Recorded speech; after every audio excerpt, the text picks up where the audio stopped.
Et salut toi et bienvenue dans ce podcast Bouffe-moi ce bouquin où on parle littérature, culture et tout ce qui s'en rapproche de près ou de loin. Alors déjà bonne année parce qu'il s'agit du premier podcast de 2022 et surtout bonne santé mentale parce que si tu te lances dans l'auto-édition ou que tu y es déjà, tu vas avoir besoin d'un mental d'acier pour survivre. Comment ça je casse le moral à tout le monde? Mais non! Allez, tu sais quoi? Comme mon roman devrait normalement sortir le mois prochain, eh bien tout janvier je vais te raconter toutes les étapes qui m'ont mené à sa sortie.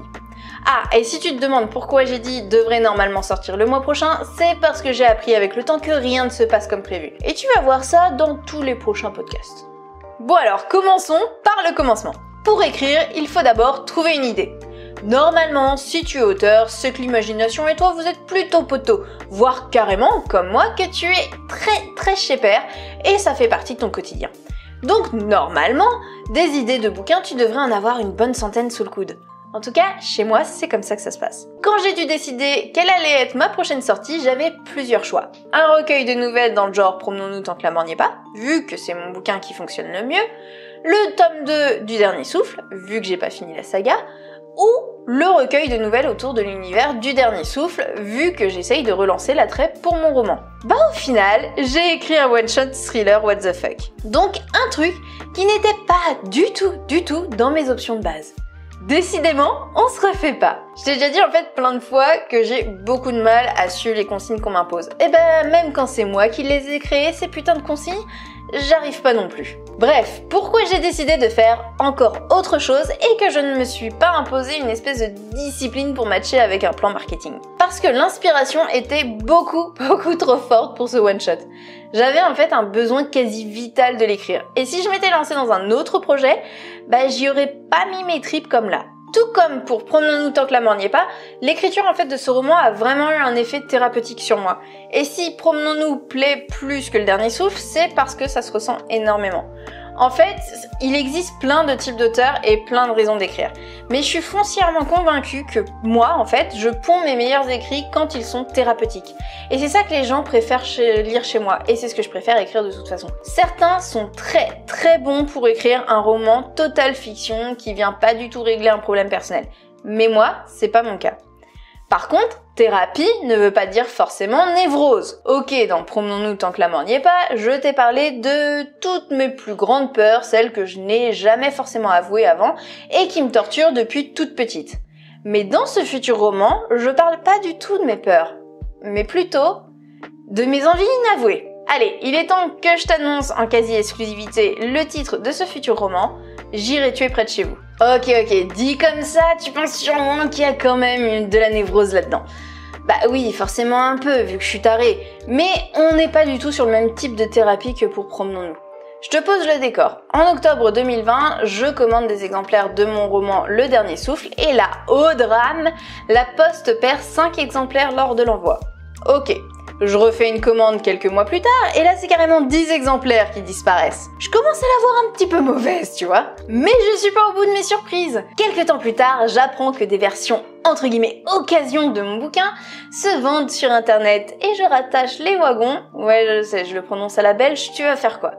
Et je comprends très vite qu'il s'agit des exemplaires perdus. Après une rapide enquête, je découvre tout un trafic potentiel de colis entre guillemets perdus, et je me rends compte que je les profonds et que de toute façon je peux rien y faire. Alors je dis trafic potentiel pour éviter d'être accusé de diffamation. Donc il me reste deux options. Me morfondre dans mon coin jusqu'à choper un ulcère, ou vomir toutes mes envies en fait de meurtre dans un bouquin.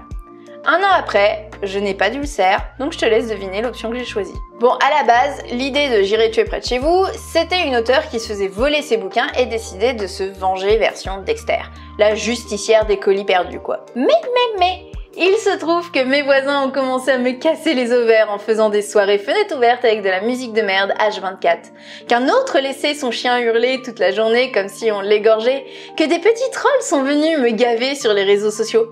Et je me suis dit, pourquoi m'arrêter aux facteurs? Tuons-les tous. Et là, la situation m'a complètement échappé. D'une auteure bafouée qui se venge, on est arrivé à une putain de psychopathe qui ne supporte aucune contrariété et bute absolument tout le monde. T'imagines même pas le bien que ça fait. Franchement, je te conseille d'essayer. Pas de tuer les gens, mais d'écrire un roman défouloir. Surtout que Clairement, Charley, mon personnage principal, ça a été l'éclate de la créer. Elle a une logique que seule elle peut comprendre, des fantasmes meurtriers autant ambitieux que what the fuck. Franchement, je me suis fait plaisir. Toute cette réalité qui me prenait en fait la tête et me foutait un mal de bide, je l'ai tournée au ridicule et j'ai décidé de me marrer avec.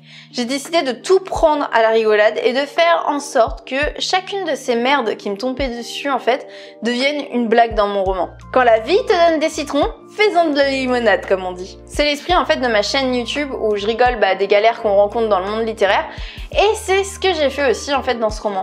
Mon but, avec J'irai tuer près de chez vous, c'est que le lecteur reconnaisse les petites emmerdes de tous les jours qu'il peut avoir et qu'il puisse vivre par procuration la solution démesurée et disproportionnée que propose Charley. Et surtout qu'il se marre en fait en lisant ses galères. Voilà comment m'est venue l'idée de J'irai tuer près de chez vous et voilà surtout la raison qui a fait que j'ai chamboulé mes plans.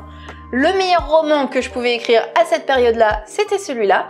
Et mieux encore, la meilleure période à laquelle je pouvais écrire ce roman, c'était celle-là. Voilà, c'est tout pour aujourd'hui, j'espère que ça t'aura plu. On continuera tout le mois en fait de janvier avec les différentes étapes de la création d'un bouquin de A à Z et du coup à chaque fois je te parlerai de mon expérience pour ce roman mais aussi pour les autres romans parce que j'ai beaucoup évolué avec mes 3 bébés, que les 3 ont été totalement différents et que je trouvais ça intéressant en fait de parler de l'évolution que j'ai pu avoir au fur et à mesure. Surtout que maintenant je suis beaucoup plus sereine que j'ai pu l'être avant. Et du coup j'avais envie de te partager les différentes étapes par lesquelles j'étais passée et surtout ce qui a fait que aujourd'hui je vis beaucoup plus sereinement la sortie de mes bouquins. Voilà, donc je te dis donc à la semaine prochaine, je t'embrasse fort, c'était Mélanie.